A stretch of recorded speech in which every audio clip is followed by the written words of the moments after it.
We here? Yeah, let's get straight to it. I'm right back at you like I never left, and I'm gonna go this hard to my last breath. It's Lil Kenny Russell, Kanoom, Consul Moon. You already know what you're gonna give me. You step in this room, you're not dealing with Kanoom. Yeah, I'm here. And while I'm here, I'm gonna make the information direct and clear, because a lot of y'all can't hear. Yeah. Now, welcome back to Make My Ancestors Great Again. This is another episode of My Thoughts. This is another episode of According to the Bible. Excuse me. This is According to the Bible 24. And this is the conclusion of clearing up Exodus 22:29. Let's listen to the ancestors and we'll get straight to it. Like, share, subscribe, comment, and I thank you for watching. One thing you have to get through your mind and keep it. Nothing that ever came from the European mind was meant to do anything but facilitate European domination of the world. And I said there's no exception.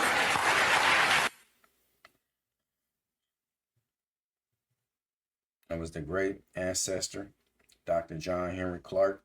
Okay. This is Saturday. This is a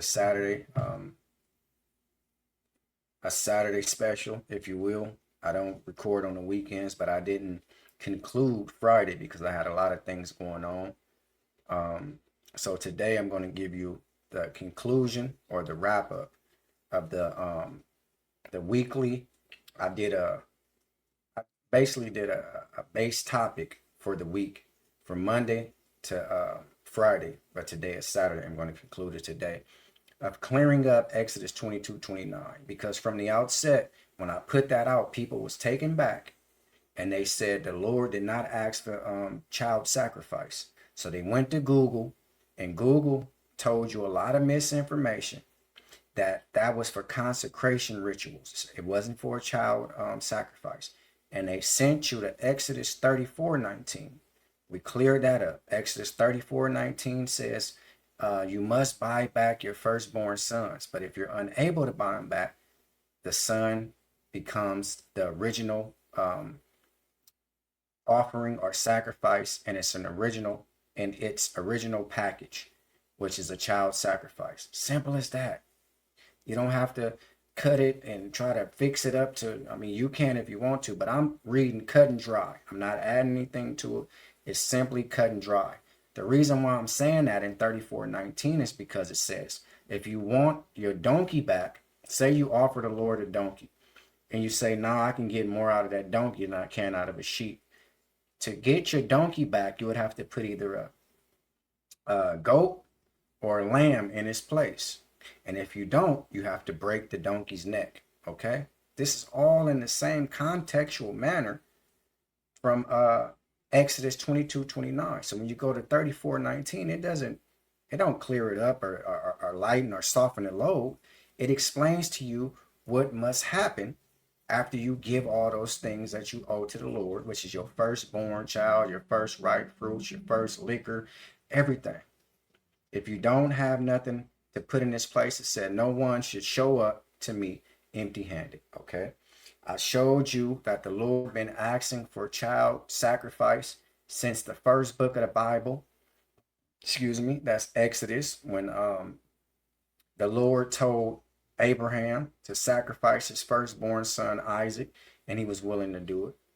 I showed you where the Lord, he kills at will over and over.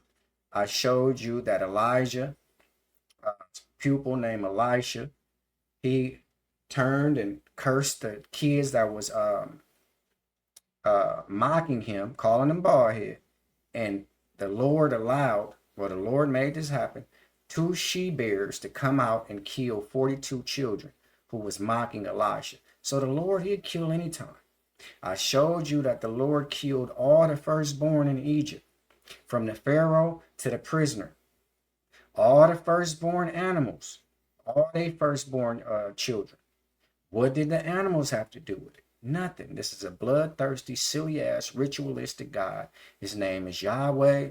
His name is Moshe. His name is Yahweh. His name is Baha Kadesh. All this silly nonsense.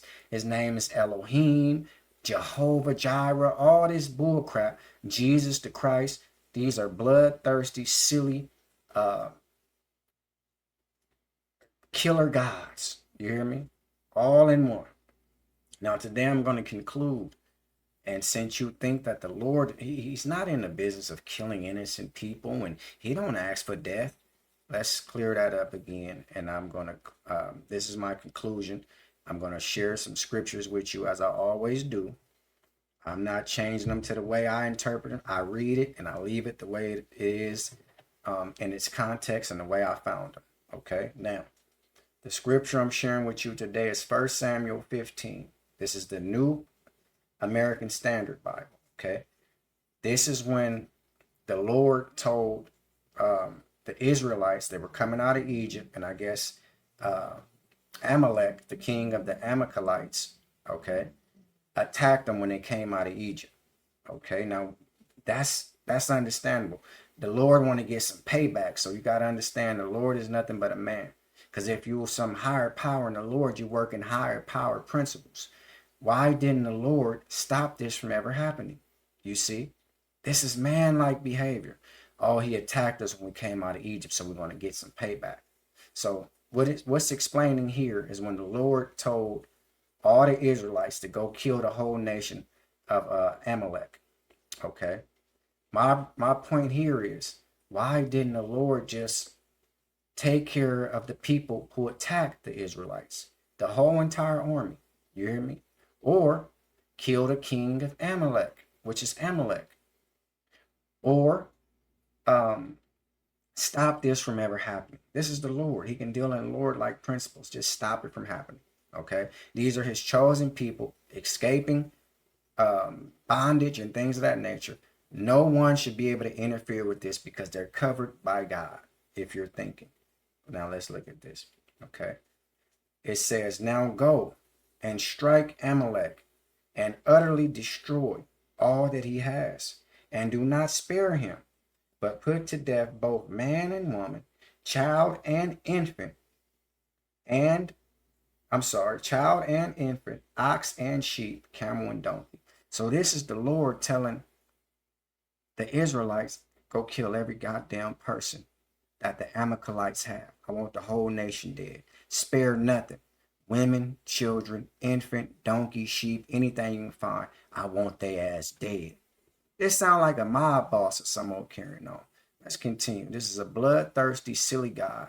I'm showing you that you're worrying about him saying, give me your firstborn, and acting taken back like, oh, the Lord don't ask for sacrifice. He asks for death at any cost. Okay, this is right here. Kill the women, the children, the infant, the oxes, everything. So don't tell me what this silly ass God won't do. Let's continue. You hear me, African people? Let's go to the next verse. And I found something very peculiar. The Lord killed Aaron's 2 sons because they burned a particular incense. Wow. You ever been incense shopping, going to go buy stuff to fragrance your house, your castle? And you said, damn, which incense should I get? Never thinking in your mind, if you buy the wrong one, the Lord will kill your ass. You hear me? Excuse my language, but that's what this is saying. Let's look at it. The sin of Nadab and Abihu, whatever these names may be, they never existed in human being life or in human being form, but we're reading it anyway. Now Nadab and Abihu, the sons of Aaron, took their respective fire pans, and after putting fire in them, placed incense on it, and offered strange fire before the Lord, which he had not commanded them. So you can't even burn no incense around the Lord. Lord be smelling. Did he burn pine? Kill his ass right now. He know I only like lemon. Let's continue. This is strange. That the Lord had not commanded them. And fire came out of the presence of the Lord and consumed them, and they died before the Lord. So if you burn the wrong incense flavor, the Lord will kill your ass. Something as innocent as a fragrance. Let's continue. See, the Lord, he don't play. He'll kill you over any damn thing. And you talking about he don't ask for your first sons. Man, is you crazy? Let's continue.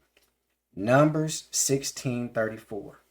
The last scripture I read was Leviticus 10:1. Okay, that was the one when Aaron's sons got murdered for incense. This is Numbers 16:34. Some more death because of incense, okay? All Israel who were around them fled at the outcry, for they said, the earth may swallow us up. This is the Lord bringing them down and burning their asses up. Excuse my language, but I want to be straight down the middle. Fire also came forth from the Lord and consumed the 250 men who were offering the incense. You heard me right. Fire came out of nowhere. Fire of the Lord came out and consumed 250 men who were offering the incense. So don't tell me a damn thing that God won't ask for child sacrifice when he killed innocent people at bay. Anytime he wants, he kills. He kills. And he kills some more. And he kills with the best of them. If you go to the flood, see, now they have all kind of characteristics, and if you kill animals, you have the making of a serial killer. The largest killer in human being history, if you take this to be real, which is not, is God, the God of the Bible. See, he killed everything in the flood. What did the animals do? What did the fish do? What did the trees do? So now they say, hey, if you, just like Jeffrey Dahmer and all the rest of these people, Charles Manson, anybody, they say if he killed animals as a child, he had the characteristics of becoming a serial killer one day. They got that from Exodus, Genesis, Leviticus, Numbers, Deuteronomy, Genesis. That's where they got this from. And the Lord is the best killer of animals and innocent people that anyone has ever heard about. So the making of a serial killer, the best one on the planet that you ever heard of, comes from religious literature, and his name is Yahweh, Yahuwah, Elohim, Yahuwah Shai, Vaha Kabadesh, Kajish, all this nonsense, Jesus the Christ, Yahuwah Highway, Yahweh, all this silly nonsense. So you can take God and you can put God in the Bible in the nearest trash can, and you and God can go to hell. That's my conclusion on this. That's my thoughts on these scriptures. I wrapped it up. I cleared up Exodus 22:29 when people were taken back about this asking for a child sacrifice and tried to right the wrong. There's no righting the wrong of God. God is above morality. God is above the commandments. God is above law. He's above life. Every time you say, hey man, why did God do something like that? Oh, God, he can do what he want to do. He ain't got to say nothing. Anytime you follow a silly ass understanding like that, you deserve whatever God got coming for you. That's my thoughts on these videos. It's Lil Kenny Rosa Canoom, Consul Moon. You already know what you're going to give me. Step in this room and now dealing with Canoom. This is what I do, and I love to do it. And before I take back what I said, I ask them up to it. Like, share, subscribe, comment, and I thank you for watching. This is According to the Bible 24, the conclusion of clearing up Exodus 22:29. I'm not going to come to Exodus 22:29 anymore. I'm past that, okay? Enjoy your weekend. Thank you guys for all the views, the subscriptions, the likes, the dislikes, the comments, whatever the case may be. I'm just grateful, and I thank you guys. The channel is growing, and whoever's going to watch this or dislike this, thank you, okay? See y'all next week. If anybody's offended by anything you heard, I mean every word. I'm going to leave you with a little bit of a quote or some philosophy that I've been working on, okay? I asked this question. With all of this stuff, I'm dealing with religion. How far as a people have it gotten us, though? And my reply is as far as a midget with a yo-yo. That's as far as we got. Not very far. See y'all next week. Yeah, yeah.